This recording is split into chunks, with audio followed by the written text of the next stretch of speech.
Ito yung mga instrument ni Aruray. Ito naman yung gitara. Takamine. Ano, ganda ng case, di ba? Saan kaya papunta ang karir ni Aruray? Ito naman ang 4-string Marcus Miller. Marcus Miller. Pinagawa pa ng casing niya, no? Para pag inuwi sa Pinas, hindi siya masisira, hindi siya babagsak. Ayan. Ito naman yung Fender. Fender speaker sa bass.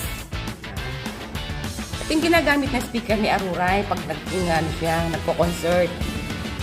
Harman, Cardon. Ito naman yung Yamaha.